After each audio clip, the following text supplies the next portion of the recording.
Alô pessoal, mais uma vez aqui com você, fala Valdeir Carvalho com muito prazer e também com muita alegria.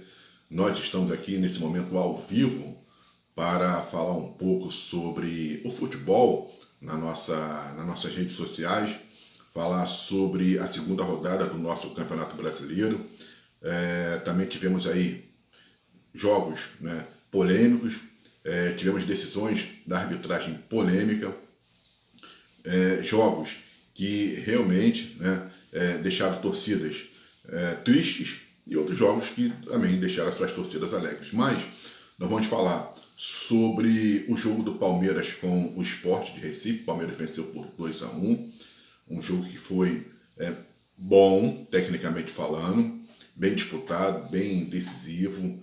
O Sport, que subiu agora para a primeira divisão, pegou duas pedreiras do São Paulo e pegou o Palmeiras, mas vale ressaltar o jogo, a atitude do Sport frente ao Palmeiras lá na sua casa. E um jogo muito aberto, onde o Sport tentou fazer valer o mando de campo, e o Palmeiras também como visitante, no primeiro tempo até jogou mal, jogou, né, um pouco mais recuado. E um domínio amplo, né, do time do Sport, mas no segundo tempo a partida se equilibrou. O Abel Ferreira botou o time do Palmeiras mais ofensivo, e aí sim, né, os gols foram saindo, e com isso nós tivemos, né, 1-0 para o Sport. Depois o Palmeiras acaba empatando em um pênalti marcado pela arbitragem. Agora, o fator que decidiu a vitória do Palmeiras sobre o Sport e não merecer vencer foi o segundo gol, né? Um pênalti que não houve, um pênalti muito mal marcado. Já se tem, né, durante muito tempo essas análises e críticas sobre que tudo é a favor do Palmeiras, mas agora, né, realmente essas críticas vão fazer valer que hoje a arbitragem ela decidiu o jogo a favor do Palmeiras, porque o lance do segundo gol, do pênalti, não foi pênalti, né? O jogador do Palmeiras ele entra em profundidade, mas o jogador do Vitória consegue, né, dar ali a interceptar, fazer a defesa, mas no lance dá para notar que, né, os pés acabam ali um tocando no outro, mas nada que comprometesse ali a jogada do defensor do Sport. Mas mesmo assim a arbitragem acabou marcando um pênalti e sem consultar o VAR, não consultou o VAR.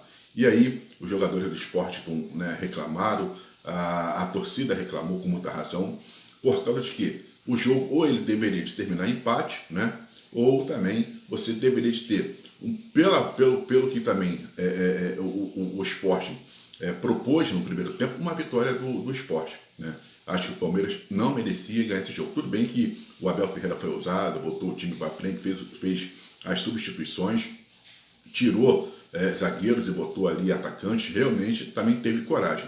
Mas a postura do Sport diante de um Palmeiras, né, que sempre é candidato, postulante a títulos, então foi uma postura de um time que realmente estava muito bem treinado. O próprio treinador do Sport, o Pepe, ele falou o seguinte: nós vamos jogar para frente sem medo, né? Vamos propor o jogo.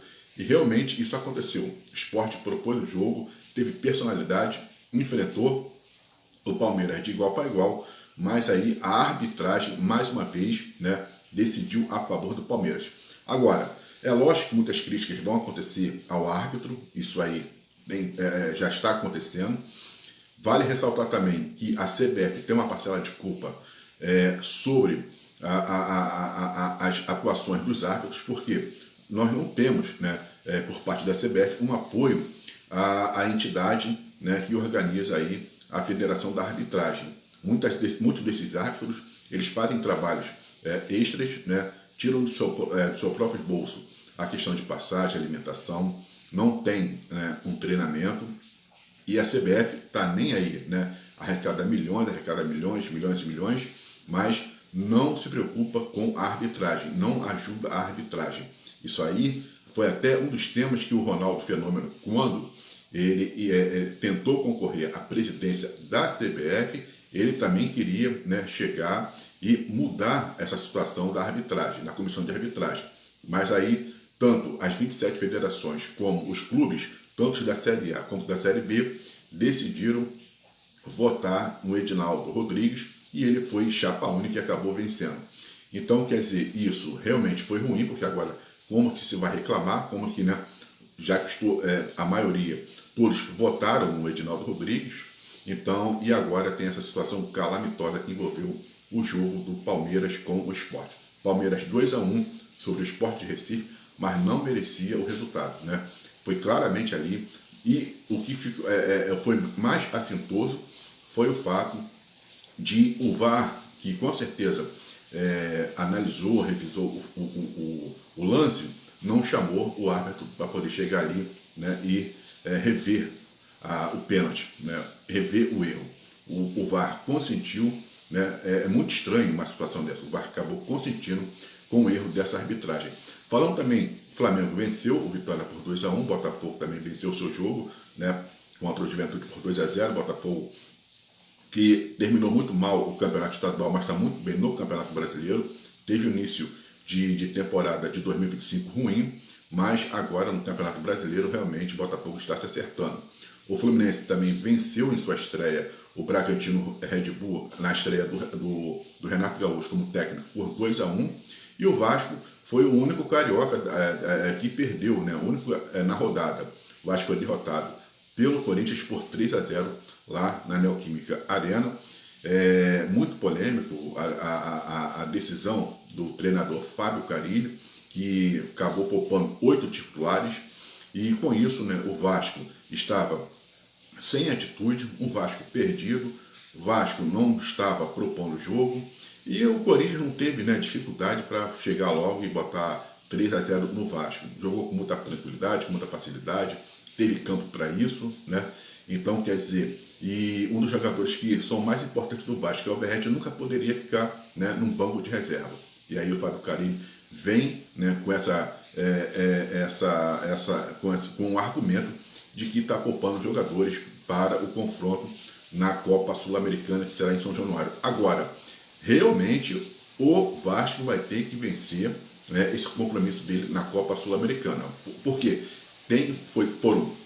o Vasco perdeu por 3-0 para o Corinthians, inadmissível essa derrota, 3-0, e é aquele, porém, se de repente o técnico tiver, né, ou como já estão falando, não, porque estamos priorizando as competições, né, outras competições, e não o Campeonato Brasileiro. E a gente sabe que no Campeonato Brasileiro há o risco de rebaixamento, e se você não tem que priorizar o Campeonato Brasileiro, para quando chegar mais adiante não precisar ficar no sufoco, então, quer dizer, se realmente o Fábio Carille tiver, né, preterindo o Campeonato Brasileiro em relação a outros campeonatos, aí tem que se tomar uma decisão, né, ali contra o Fábio Carille, porque não é possível que o Pedrinho esteja consentindo com essa sandice, porque no Campeonato Brasileiro tem que ser levado a sério, tem que jogar, né, com muita seriedade, para que depois não fique fazendo. O que vai adiantar você também chegar e de repente chegar até, né, um pouco mais à frente em outras competições, como a própria Copa Sul-Americana,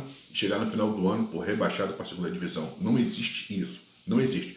O jogador tem que jogar todo o tempo, tendo condições, tem que chegar. Mas houve um desgaste, porque o Vasco jogou na altitude, estava vencendo a partida por 3-1 contra o Melgar e acabou empatando 3-3, desgaste físico, desgaste emocional, não importa. O jogador tem que estar preparado para essas situações, para enfrentar essas situações. Então, se o Vasco tem a obrigação de vencer esse jogo agora, né, contra a equipe que vai vir para jogar a Sul-Americana em São Januário. Não pode ser nem derrota, nem empate, tem que ser vitória, para poder fazer valer essa derrota aí que o Vasco sofreu humilhante para o Corinthians, porque é impressionante que a gente vê como o time do Sport enfrentou o Palmeiras com personalidade.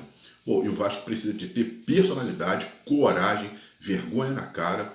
Os jogadores precisam entender qual é a camisa que eles estão vestindo, né, e fazer jogo, né, de um homem, de igual para igual. Agora, não é tomar um passeio que tomou contra o Corinthians, porque assim o time já fica desacreditado. Qualquer time que vier para jogar contra o Vasco vai pegar agora o Vitória no próximo final de semana. O Vitória não, vai pegar o Sport no próximo final de semana. E aí? Um Sport corajoso, né, que não se intimida, é um time ofensivo, vai querer propor jogo, vai querer vencer esse jogo, porque acabou perdendo, né, sendo garfado pela arbitragem contra o Palmeiras. Então, quer dizer, e o Vasco precisa agora marcar ponto, né? Precisa vencer o Santos, tudo bem, 2-1 em São Januário, precisa vencer esse jogo também contra o Sport, que será em São Januário. Dentro de casa tem que vencer. Então, para, né, que nós não tenhamos aí, no final do ano, que sofrer com o fantasma do rebaixamento. Se o Vasco chegar agora, né, perder esse jogo na Sul-Americana, aí realmente está na hora de substituir o Fábio Carille por um outro treinador que realmente faça valer aí o fator mando de campo e também faça valer o fator Vasco da Gama, porque Vasco é um time grande e precisa se comportar como tal. Aqui fala Raul Carvalho, então recapitulando, tivemos o Internacional também que venceu por 3-0 o Cruzeiro. O Internacional estava jogando com -1, né, com -1, e mesmo assim ainda venceu o Cruzeiro por 3-0. O Cruzeiro também é outro que está aí perigando. São Paulo acabou vencendo o Atlético Mineiro. E o que acontece? Já falamos, o Flamengo venceu o Vitória por 2-1. Então é isso daí. São, né, os jogos da rodada. Então é isso. Campeonato Brasileiro, cada jogo é difícil. Não existe jogo fácil no Campeonato Brasileiro. Então eu espero que o Vasco se prepare muito bem e que na terça-feira o Vasco não saia com outro resultado a não ser a vitória. Aqui fala Raul Carvalho, forte abraço e até uma próxima.